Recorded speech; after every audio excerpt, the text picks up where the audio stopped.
21 сентября в сквере Гагарина состоялся митинг в поддержку увеличения выделяемых субсидий на развитие сельского хозяйства в республике. Организатором митинга является общественная организация «Самого КЮС» – Объединенная сила по содействию развитию Института гражданского общества Республики Саха-Якутия. А почему все-таки приняли решение собрать этот митинг? На самом деле мы буквально последние полгода, наверное, в России ведем речь о бедности.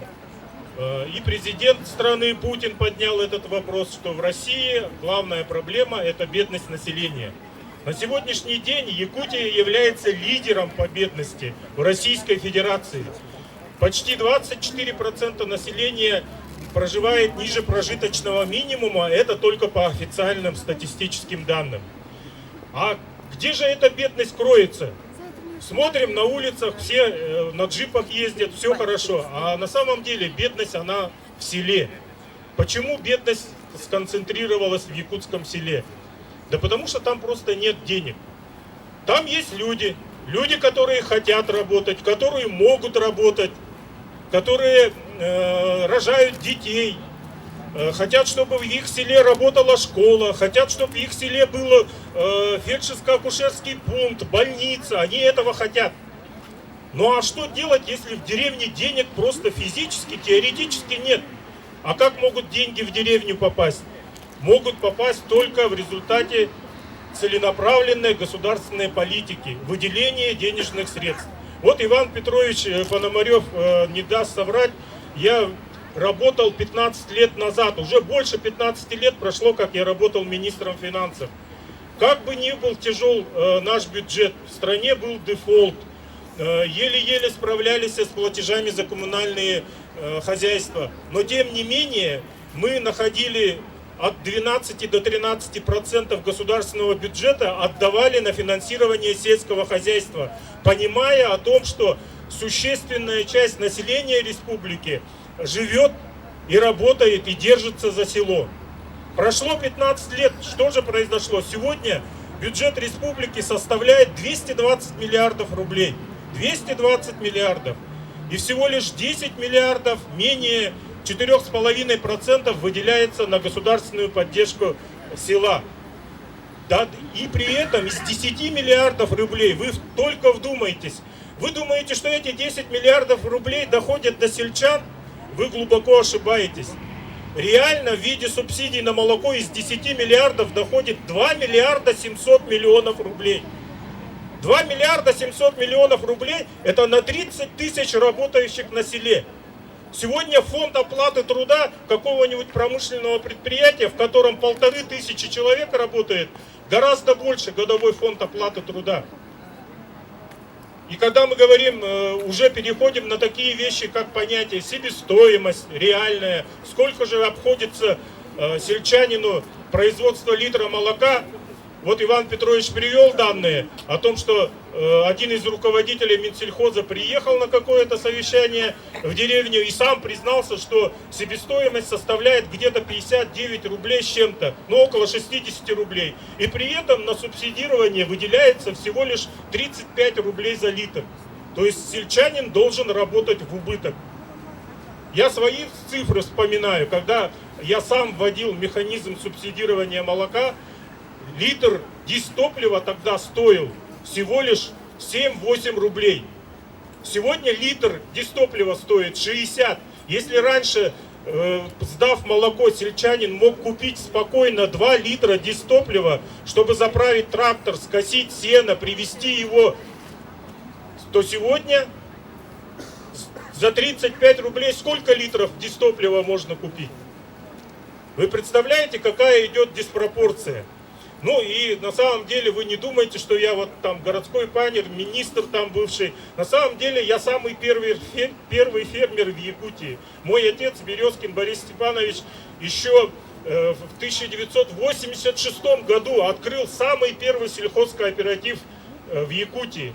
Я с детства доил коров, у нас было 20 стадо, 20 дойных коров, 40 кобылиц, и мы все это делали своими руками. Так что к фермерству, к сельскому хозяйству я имею непосредственное отношение. И мне горько и больно осознавать, что сегодня этого в руководстве республики никто не понимает.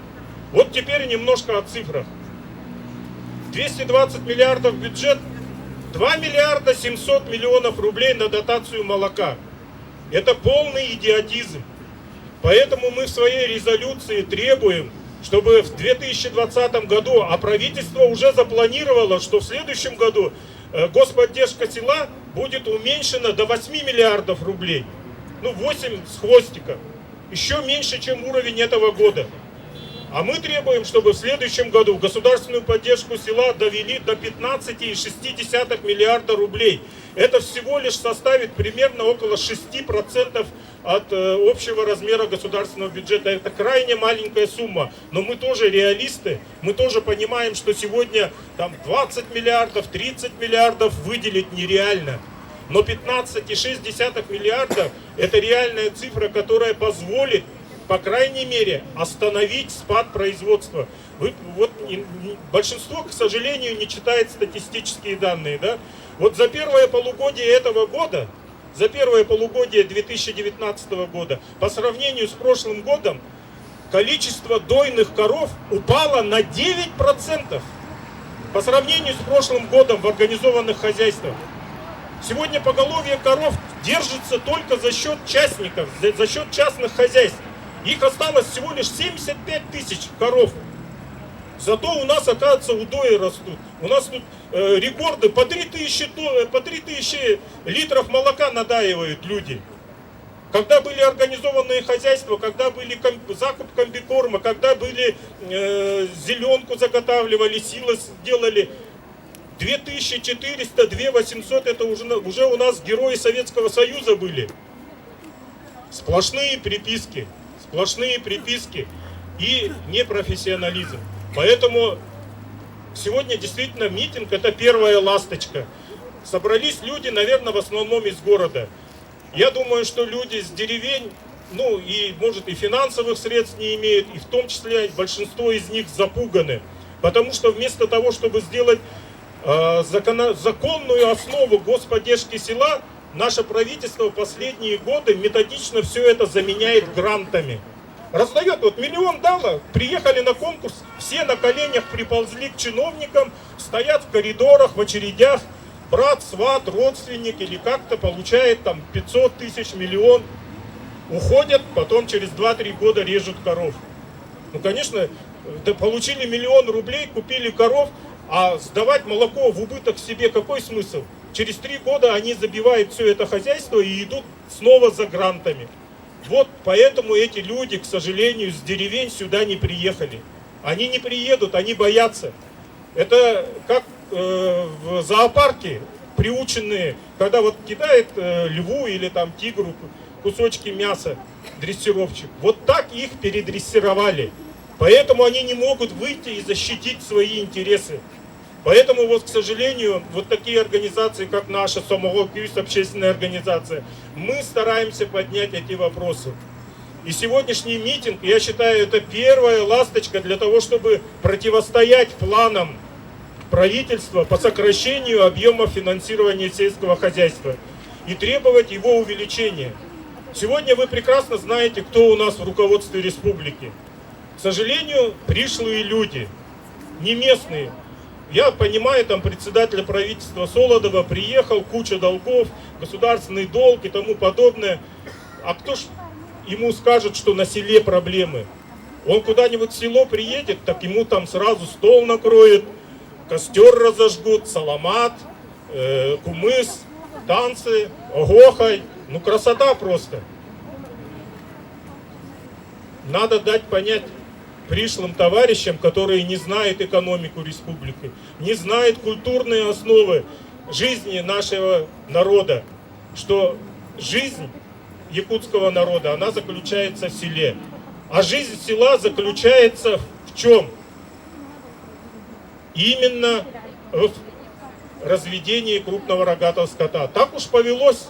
Да, мы не целина, мы не будем тут вся республика зерновыми хозяйством. Дай Бог сохранить зерновые хозяйства в Амгинском улусе. Вчера только разговаривали с товарищами с Покровки. Знаете же, Покровка село. В основном там русские Люди работают, сажают зерно, они уже второй, третий месяц зарплату не получают.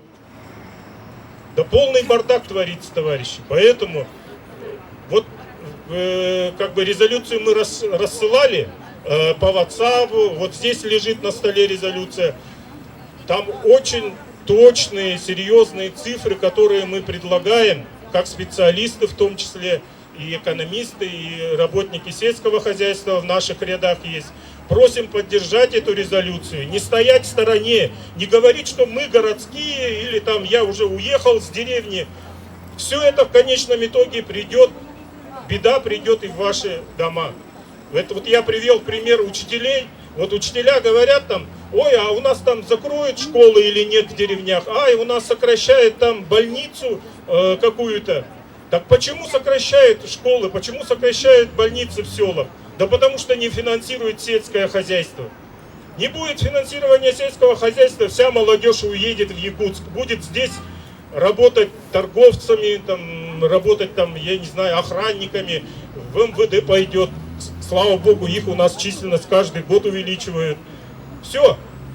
А кто там будет-то в деревне? В деревне закроют школы, закроют больницы. Вот так и начинается развал страны.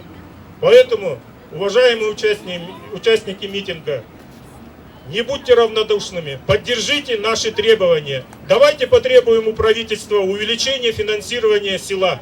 По итогам митинга участники поддержали резолюцию, которая включает в себя обращение к правительству Республики Саха-Якутия с просьбами по увеличению размера субсидий на молоко, внесению изменений закона Республики о развитии сельского хозяйства, увеличению финансовой поддержки программы развития сельского хозяйства Республики в 2020 году. Также в резолюции прозвучало требование незамедлительно принять меры по возврату украденных государственных акций ООО «Якутгазпром», ООО «Якутуголь», ООО «Эльгауголь» и ряда других фирм.